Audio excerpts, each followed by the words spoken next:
ये जो बिल है, इस बिल के माध्यम से जो लोगों ने कई वर्षों से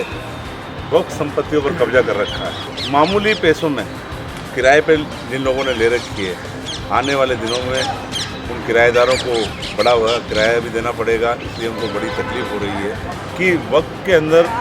जो पिछले 5 साल में जो कांग्रेस की सरकार में वक्फ संपत्तियों को खुर्द-बुर्द किया गया है और लोगों को अवैध कब्जे कराए गए हैं, उनकी जांच करानी चाहिए। जब जांच होगी तो दूध का दूध और पानी का पानी हो जाएगा। ओवैसी जी जो खुद एक बहुत बड़े कब्जेधारी हैं, 3000 करोड़ रुपए की प्रॉपर्टी पर उन्होंने कब्जा कर रखा है। अब उनको लगने लगा है कि जब ये बिल आएगा तो इस बिल में सबसे ज़्यादा नुकसान ओवैसी जी को होगा।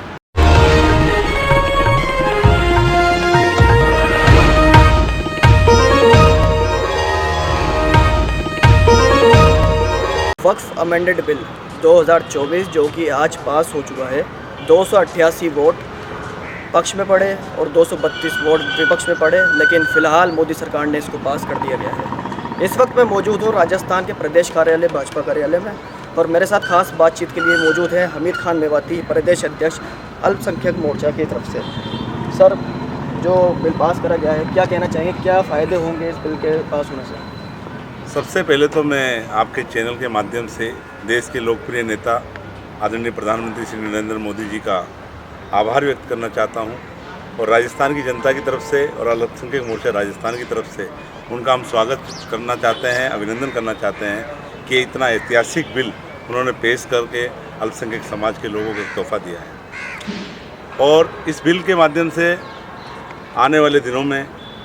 हमारे समाज के लोगों के विकास के लिए काम होंगे, चाहे शिक्षा के क्षेत्र में हो या चिकित्सा के क्षेत्र में हो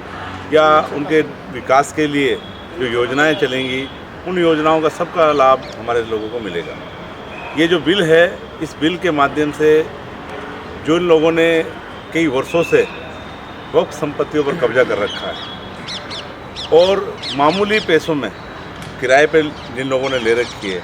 आने वाले दिनों में उन किराएदारों को बड़ा हुआ किराया भी देना पड़ेगा। इसलिए उनको बड़ी तकलीफ हो रही है और चंद लोग ही हैं जो इसका विरोध कर रहे हैं, लेकिन आम जनता को इससे बड़ी राहत मिली है क्योंकि देश के प्रधानमंत्री जी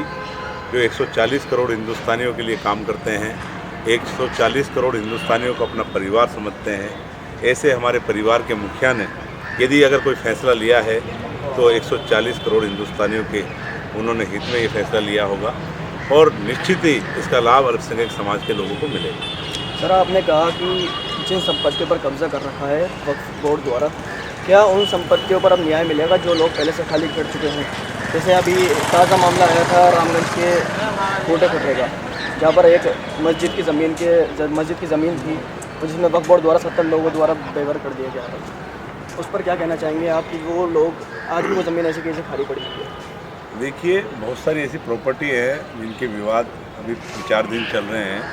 उन पे भी हम सरकार से मांग करेंगे। ये बिल आने के बाद में बहुत सारी परिस्थितियां बदलेंगी और आपके चैनल के माध्यम से मैं राजस्थान सरकार के हमारे लोकप्रिय मुख्यमंत्री श्री भजनलाल शर्मा जी से निवेदन करना चाहता हूँ कि वक्त के अंदर जो पिछले 5 साल में जो कांग्रेस की सरकार में वक्फ संपत्तियों को खुर्द-बुर्द किया गया है और लोगों को अवैध कब्जे कराए गए हैं, उनकी जांच करानी चाहिए। जब जांच होगी तो दूध का दूध और पानी का पानी हो जाएगा और निश्चित ही हमें सफलता मिलेगी। जिस तरह से वक्फ संपत्तियों को बेचने का काम वक्फ कमेटियों द्वारा किया गया है, उन सब की जाँच होनी चाहिए क्योंकि राजस्थान के मुख्यमंत्री जी अल्पसंख्यक मामलात के भी मंत्री हैं और हमें उनसे न्याय की उम्मीद है। वो राजस्थान के हित में बड़े फैसले करते हैं और ये जो बड़ा एक बिल देश के प्रधानमंत्री जी ने हमें दिया है, इस बिल को जब लागू होगा तो राजस्थान के अंदर अल्पसंख्यक समाज के लोगों को बड़ी तादाद में राहत मिलेगी। सर, विपक्ष द्वारा बड़ा धरने की तैयारी करी जा रही है। ओबीसी ने कहा है कि हम शाहीन बाग जैसा धरना भी शुरू कर देंगे दिल्ली में और लोगों को एक तरीके से भड़काया जा रहा है कि इस बिल के द्वारा कि आपको ज़मीन तक भी नहीं मिलेगी वक्फ की और आपको नमाज़ पढ़ना भी मुश्किल हो जाएगा। कुछ तो इस तरीके की बातें करी जा रही है। क्या ऐसे बहकावा में आना चाहिए, नहीं आना चाहिए लोगों को? देखिए, सबसे पहले तो मैं कहना चाहता हूँ ओवैसी जी जो खुद एक बहुत बड़े कब्जेधारी हैं, 3000 करोड़ रुपए की प्रॉपर्टी पर उन्होंने कब्जा कर रखा है। वक्फ की संपत्तियों पर सबसे ज़्यादा अगर किसी ने कब्जा कर रखा है और कम किराए पे जिन्होंने ले रखा है और इतने बड़े डेवलपमेंट वहाँ कर रखे हैं, आप जाके देखिए हैदराबाद में जिस तरह से ओवैसी जी ने वक्फ की संपत्तियों पर कब्जा किया हुआ है। अब उनको लगने लगा है कि जब ये बिल आएगा तो इस बिल में सबसे ज़्यादा नुकसान ओवैसी जी को होगा। वो डर गए हैं और घबरा गए हैं और घबरा कर लोगों को गुमराह करने का काम कर रहे हैं। मैं आपके चैनल के माध्यम से कहना चाहता हूँ, ओवैसी जी, आपने गरीबों के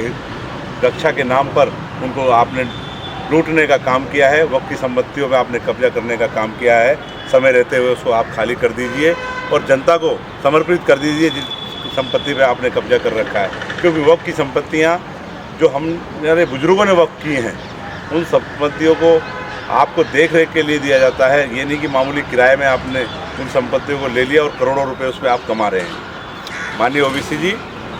आपने जो ये बिल को फाड़ कर लोकसभा में जो एक मैसेज देने का काम किया है, जनता को गुमराह करने का काम किया है, देश के लोकप्रिय प्रधानमंत्री जी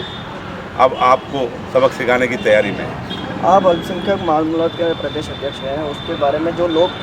कई लोगों के विचारों में और कई लोगों के ध्यान में वाली बात है कि ये बिल कहीं ना कहीं मुसलमानों के लिए हानिकारक है, उसके लिए आप क्या कहना चाहेंगे कि लोगों को क्या मैसेज देना चाहेंगे अल्पसंख्यक मामलों के लोगों को? मैं अल्पसंख्यक समाज के लोगों को यही कहना चाहता हूँ, देश के प्रधानमंत्री जी 140 करोड़ हिंदुस्तानियों के नेता हैं,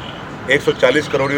परिवार के लोगों के मुखिया हैं। वो हमेशा जो फैसले लेते हैं, सबका साथ, सबका विकास, सबके विश्वास को कायम करने के लिए फैसले लेते हैं। और ये फैसला लिया है, ये ऐतिहासिक फैसला अल्पसंख्यक समाज के विकास के लिए फैसला लिया है। कल आपने देखा होगा लोकसभा में जो हमारे गृह मंत्री हैं श्री अमित शाह जी, उन्होंने जो बयान दिए, उन्होंने जो कहा कि अल्पसंख्यक समाज के लोगों को घबराने की ज़रूरत नहीं है, अल्पसंख्यक समाज के लोगों को कोई परेशान नहीं किया जाएगा। उनके उत्थान के लिए, उनके विकास के लिए बिल लाया गया है, ये डेवलपमेंट के लिए बिल लाया गया है कि कुछ चंद लोग जो गुमराह करने का काम कर रहे हैं, जो वर्षों से वक्फ की संपत्तियों पर जिन्होंने कब्जा करने का काम किया है, उन सबको उखाड़ फेंकने का काम भारतीय जनता पार्टी की सरकार करेगी।